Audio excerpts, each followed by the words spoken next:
a thread by Rex at social.quodverum.com.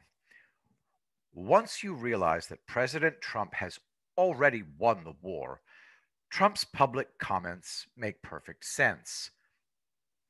Prediction: Trump will let the process play out to the Supreme Court, expecting that his election victory will be confirmed. That way, Trump wins with the least possible damage to the Republic. The next issue will be dealing with the enemy's will to resist.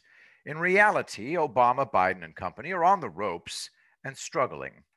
However, let's get the video real quick, if I can pull it up. The glitches weren't glitches. They got caught sending out thousands of votes, all against me, by the way. Now, this was like from a third world nation, and I think the case has been made, and now we find out what we can do about it. But you'll see a lot of big things happening over the next couple of days. And very importantly, we're here for a different reason. We're here to present our highest award, our highest achievement, really, something that really speaks to such incredible achievement, to a man who really is a great man and a great figure in sports, not just wrestling, in sports, one of our greatest athletes of all time. And I just want to say it's an honor to be with you. Thank you. Thank you very much. Thank you, everybody. Appreciate it. Thank you. Okay. See if I can toggle this. All right, got it. However, as is always the case, a small rump of fanatics will fight. Expect a final, intense period of violence on the streets by Antifa, etc. Strangely enough, I'm not concerned about them. They will be dealt with in short order this time. As for you, stay inside and safe while the feds deal with them. Then there's fake news. Yes, they will go nuts, but again, their influence is overstated. Have they managed to legitimize the fraud? Did they have any success influencing the vote? No. Without fake news and street thugs, where do the crooks turn to? The courts? Nope. Remember, if SCOTUS rules in Trump's favor, the Democratic crime syndicate lose their pathway through their corrupted lower court judges.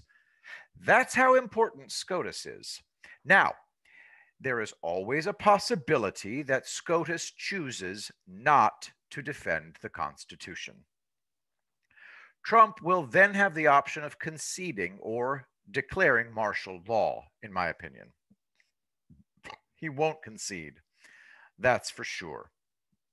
And he won't declare martial law unless forced to. I doubt he will need to. So let's assume that SCOTUS delivers a killer blow in the coming days. The winds will then be at Trump's back. There is very little the criminals can do at that point.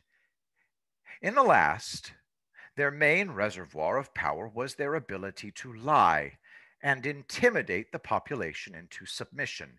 That is now gone. Their main problem is that the majority of the population is awake. I think they already are. After all, they voted for President Trump, and they will support him in whatever is coming, including the inevitable slew of indictments, sanctions, and liberal tears coming out of this debacle. On that point, keep in mind one thing. Don't expect mass trials and bloodlust revenge. Ain't gonna happen. Trump will do what is needed, but with the minimum damage to the Republic. But have no fear, he will have his revenge, and it will be biblical. Stay safe, patriots. The coming days will define the Republic for centuries. Victory is near, and think, you were here when it happened. MAGA. I will be the greatest president that God ever created.